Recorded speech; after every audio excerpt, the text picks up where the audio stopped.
don't like gossip, but let me just tell you what I heard. Mama Ngozi, what did you hear again? You see that woman in the blue dress? They said her husband has not given her money for 3 months. Are you sure? My sister, I don't know. I'm only telling you what I heard. But what is the problem between them? That one I cannot tell you. But let me just say, you people should leave me. I don't like gossip. But you are the one that called us. I was only passing information. Ngozi was the woman who knew everything. If a woman in the neighborhood bought a new handbag, Ngozi knew where she bought it, how much she paid, and whether her husband knew about the price.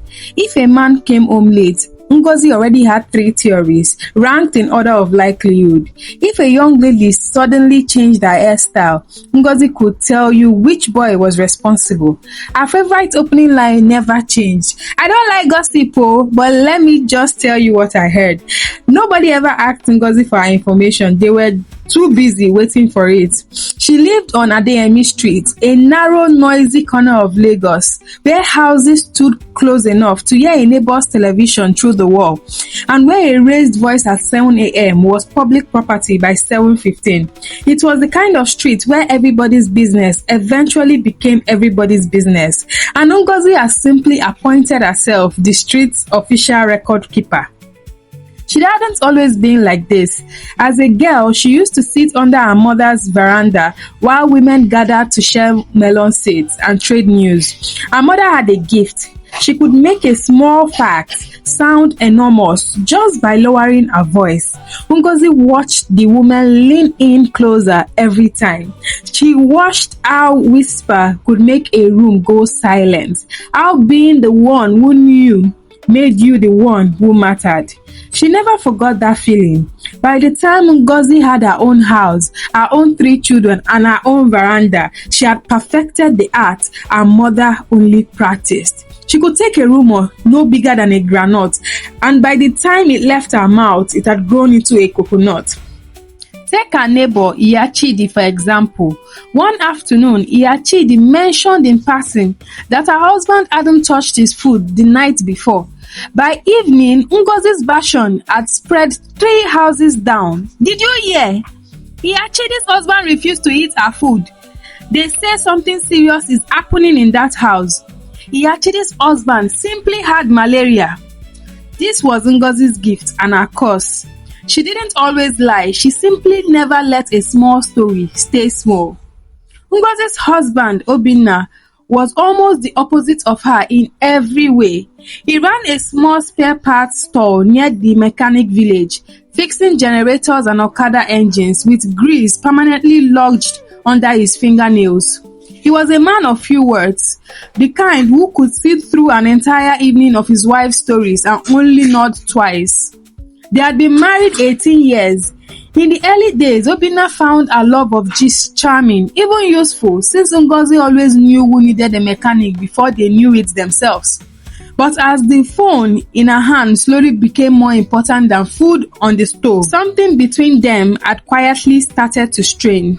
The way a rope frays long before it snaps. He never stopped her. He just stopped commenting. One Saturday, sitting with her friends at Mama Ada's food stand, Ngozi made an announcement.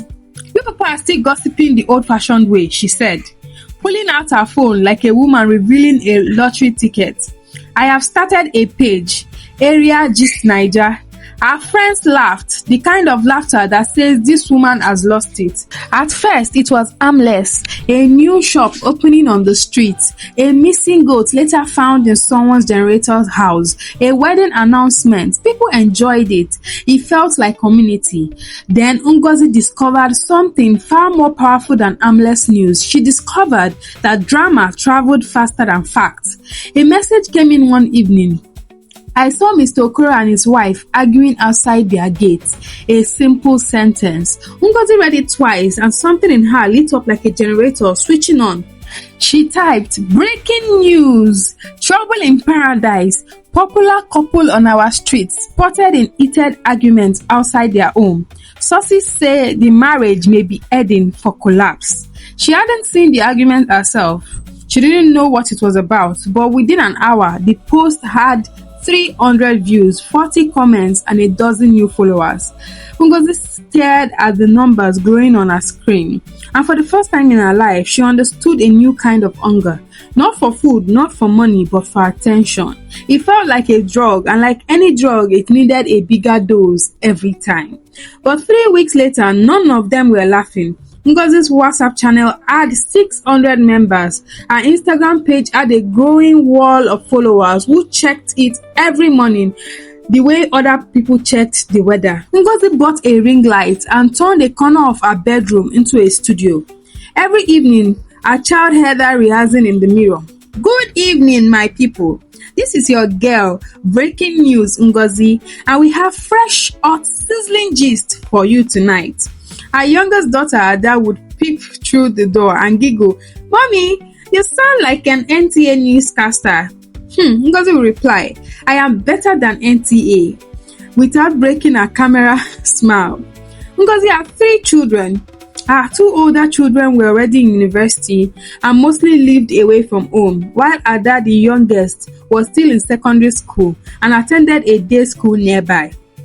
That was why Ada was the one most often around the house, frequently catching her mother in the middle of one of her dramatic broadcasts. Small businesses started paying her to advertise. A tailor gave her free clothes in exchange for a shout-out. A food vendor sent her free jollof rice every Friday for the girl who put my stand on the map, she would say.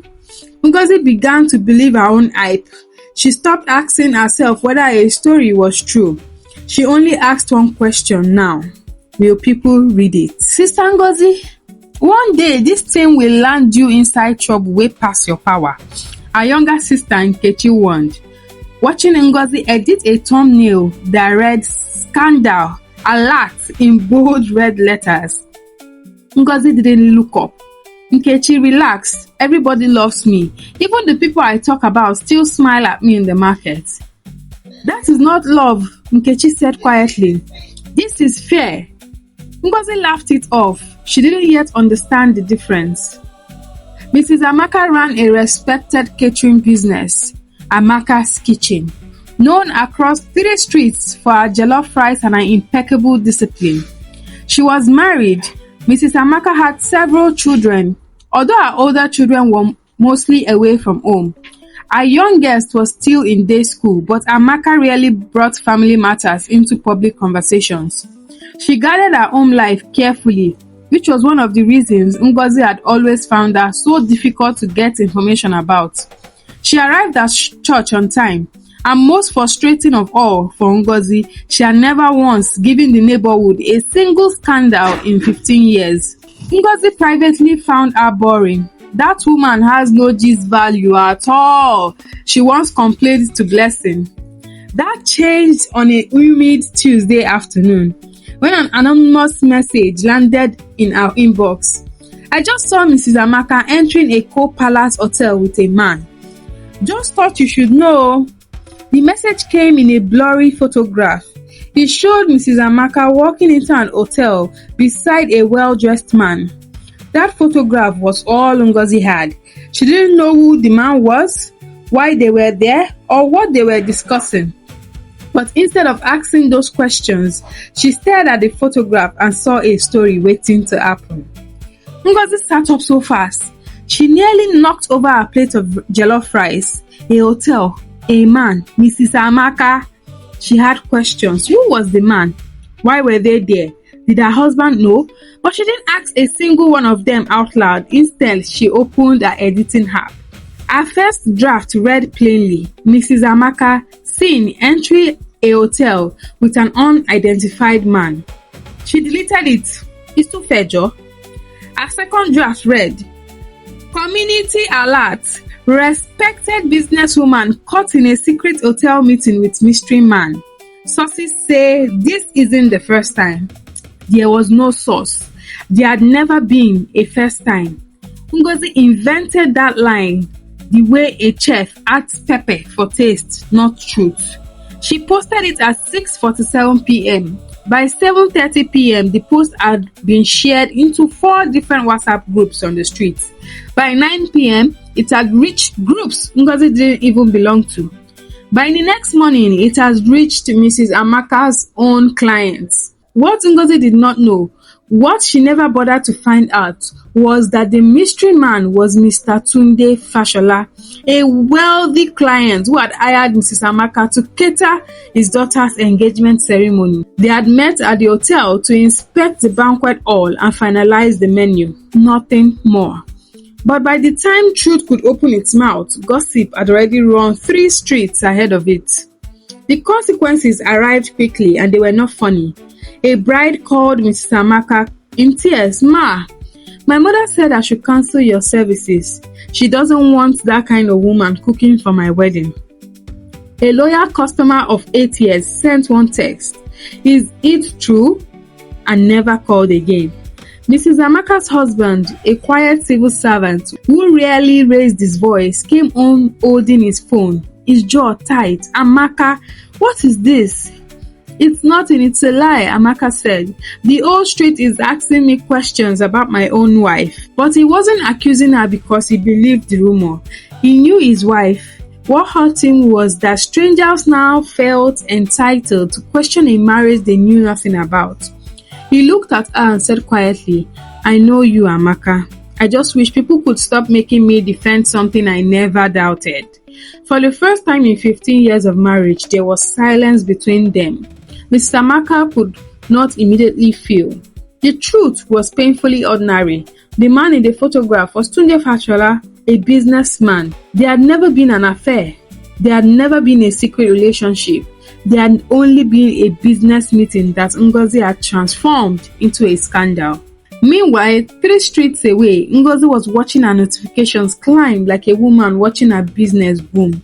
She didn't see the bride's tears.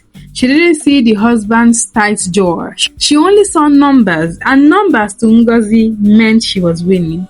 Then one evening, a knock landed on Ngozi's door. Not loud, not angry, just firm. Ngozi opened it to find Mrs. Amaka standing there, holding nothing but her phone, her face calm in a way that was somehow more frightening than shouting. "Did you write this?" Ngozi folded her arms, already rehearsing her defense. "I only reported what I heard." "Who told you?" "I don't reveal my sources." "You don't have a source," Mr. Amaka said. "You have a guest, and you dressed your guest up as news." Ngozi opened her mouth, but nothing useful came out. "Do you know who the man was?" Amaka asked. Ngozi could not respond. "Do you know why we were at the hotel?" Ngozi could not still respond. Mrs. Amaka nodded slowly, as if she had expected exactly this. "You didn't report news, Ngozi. You destroyed something I built for 15 years in one evening for likes." She turned to leave, then paused at the gate.